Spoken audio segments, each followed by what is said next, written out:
आपस में है भाई भाई, भाई का हो भाई प्यारा, ऐसा होगा चलन हमारा। माननीय सभापतिवृंद, শ্রদ্ধেয় গণতন্ত্র প্রিয় ধর্ম নিরপেক্ষ মতাদর্শে বিশ্বাসী সুনাগরিকবৃন্দ, দীর্ঘ আলোচনা আপনারা শুনেছেন। আমি আলোচনা দীর্ঘ করব না। আলোচনার প্রথমে জনগণের প্রতি একটা আহ্বান রাখব, আবেগ তাড়িত না হয়ে বিবেক দ্বারা পরিচালিত হবেন।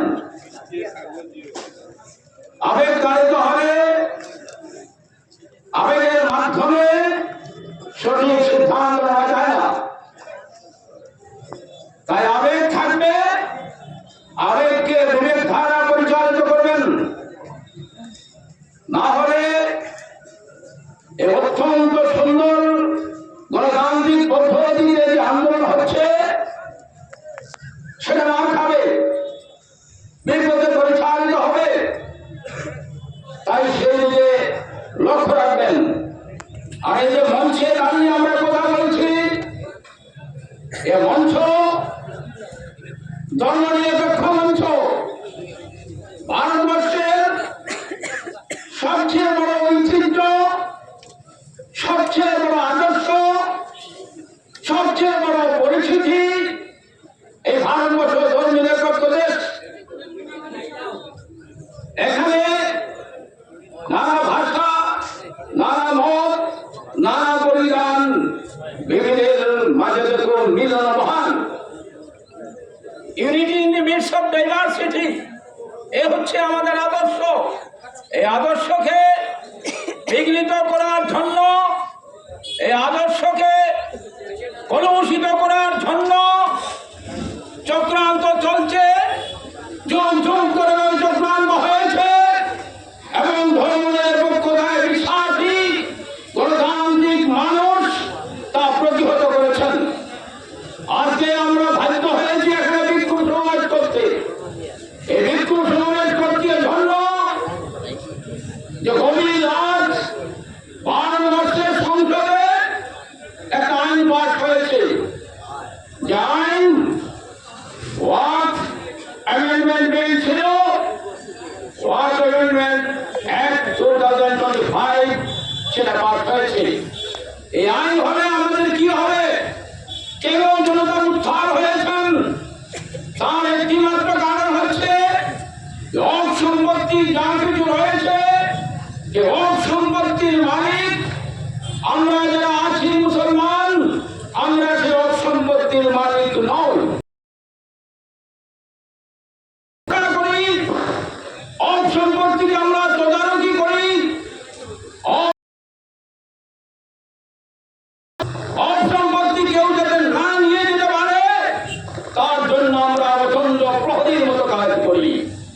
এবং সম্পত্তি হচ্ছে আমার আল্লাহর সম্পত্তি। এই আল্লাহর সম্পত্তির উপর কারো হস্তক্ষেপ আমরা বরদাস্ত করব না। এবং এই ভারতবর্ষের ধর্মনিরপেক্ষ কোন মানুষেরা বরদাস্ত করবেন না, সেটা আমরা পার্লামেন্টে দেখেছি। বিরুদ্ধে ভোট দিয়েছেন এবং এখানেও যারা উপস্থিত হয়েছেন, বিভিন্ন দলের, বিভিন্ন উইংসের যে নেতৃবৃন্দ এসেছেন, মুসলিম ভাইরা এসেছেন, তারা ধর্মনিরপেক্ষতায় বিশ্বাসী ভাবে এখানে এসেছেন। তাই ভারতবর্ষের এই ঐতিহ্য শুধু ভারতের কথা নয়, ভারতের যে স্বাধীনতা, ভারতের যে অখণ্ডতা, ভারতের সংস্কৃতি, ভারতের যে ঐতিহ্য, এই অর্ধেক আমার আল্লাহর সম্পদে। আজকের এই মঞ্চ থেকে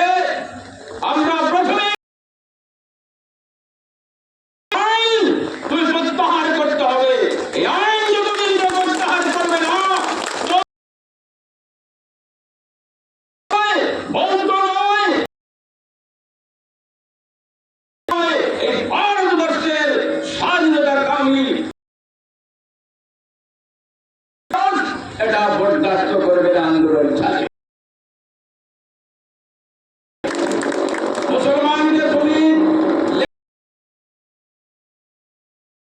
থেকে তুমি সরিয়ে দিতে চাইছো। এত বোকা মুসলমান নয়।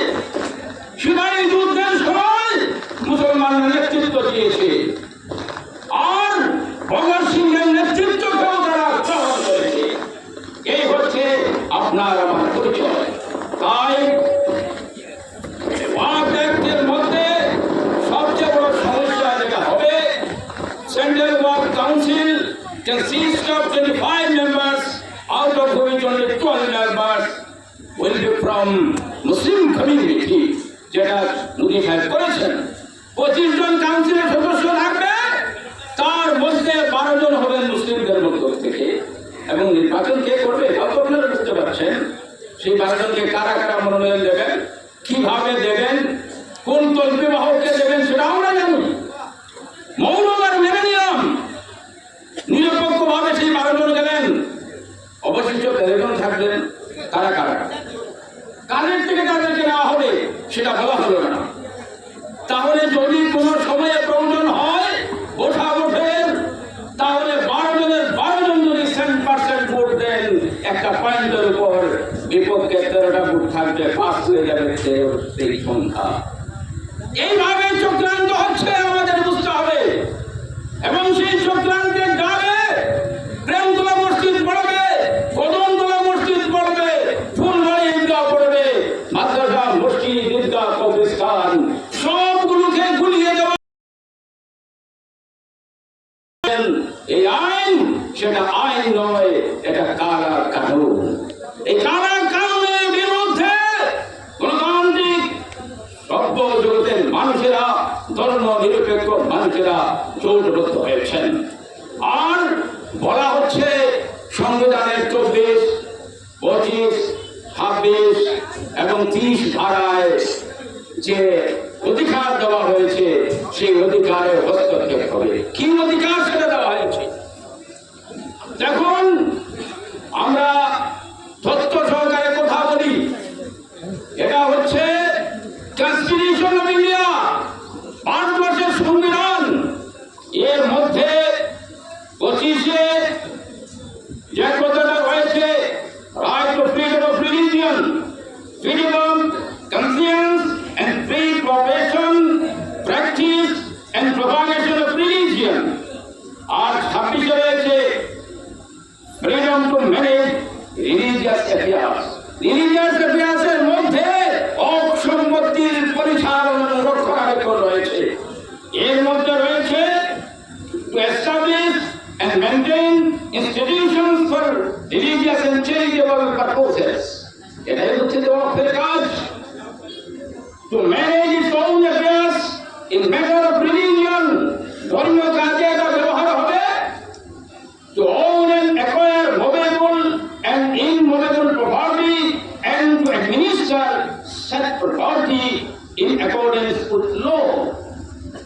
এখানে পরিষ্কার বলা হয়েছে সংবিধানের 26 ধারায় যে to administer such property in accordance with law. এই অ্যাডমিনিস্টার কে করবে? এখন দেখা গেল আমরা করতে পারবো না। এরপর প্রিভিয়াস ওয়াকফ অ্যাক্ট, আমরা এটা করতে পারবো না। এটা করবেন ডিএম সাহেব, এসডিএম সাহেব, আর তার কিছু সরকার মনোনীত প্রতিনিধিরা তা করবেন। এই জন্য আমরা ওয়াকফ বিলের বিরোধিতা করছি। অমনি অমনি আমরা বিরোধিতা করছি না। সংবিধান লঙ্ঘিত হচ্ছে, তাই ওয়াকফ কাউন্সিল করার যে বাধাটা চলছে, সেই ওয়াকফ কাউন্সিল যদি এই আইনের ধারা প্রতিষ্ঠিত হয়, তাহলে আমাদের অধিকার লঙ্ঘিত হবে। আর এই আইন যদি বলবৎ হয়, তাহলে ভারতের সংবিধান অপদস্থ হবে, অপমানিত হবে।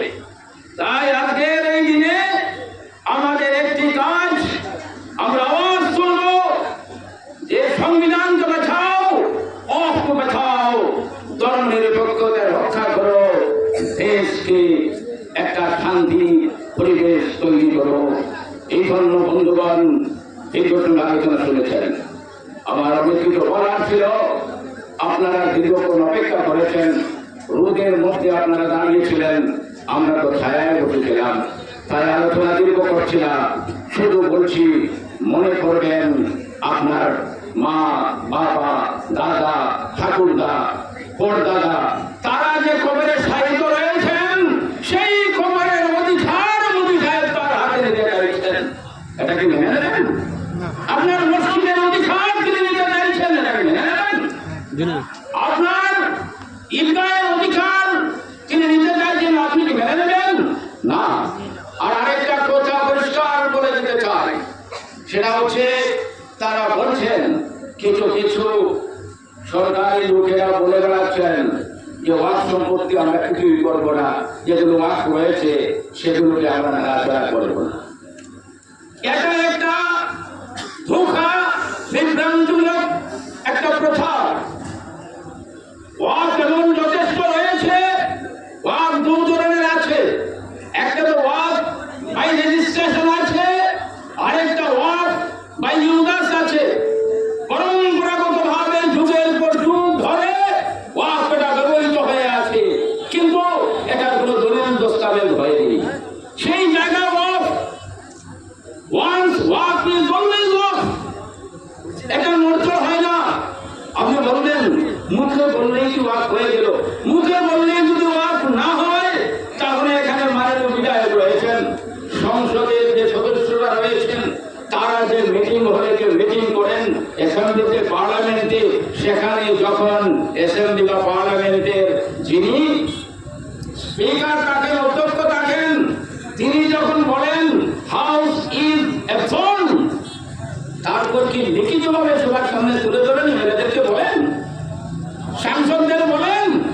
না, তার মুখের কথায় সাথে সাথে সেই বিধানসভা শেষ হয়ে যায়, তার কথার সাথে সাথে লোকসভা শেষ হয়ে যায়। পরবর্তীতে যারা আছেন তারা লিপিবদ্ধ করেন, করণিক যারা রয়েছেন তারা লিখে রাখেন কোন সময় কে করেছেন, কিন্তু মুখের মধ্যেই সেটা হয়ে যায়। তাই মুখ সবচেয়ে বড় জিনিস, কথা সবচেয়ে বড় জিনিস। তাই কথার মাধ্যমে, মুখের মাধ্যমে, বচনের মাধ্যমে, বাক্যের মাধ্যমে, উদ্ধৃতির মাধ্যমে আমার পূর্বপুরুষেরা ওয়াক্ফ দিয়েছেন। কাগজ আছে অথবা নাই, সবকিছু ওয়াক্ফ। ওয়াক্ফ, ওয়ান্স ওয়াক্ফ ইজ অলওয়েজ ওয়াক্ফ, এটাই হচ্ছে আইনের ভাষা। এখানে আইনের ব্যক্তিও আছেন।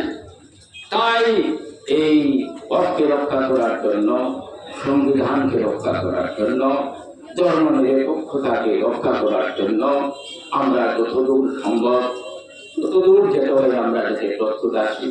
আপনার সাথে আবারও আবেদন রাখবো, আবেগ চালিত হবেন না, বিবেক দ্বারা পরিচালিত হয়ে এই আন্দোলনকে ধর্ম নিরপেক্ষতার একটা বাতাবরণের মধ্যে রাখুন, গণতান্ত্রিক উপায়ে রাখুন, শান্তিতে যাতে আন্দোলন হয়, সেই আন্দোলন এইভাবে পরিচালিত হওয়ার জন্য আমি সবার কাছে আবেদন রেখে আমার বক্তব্য শেষ করছি।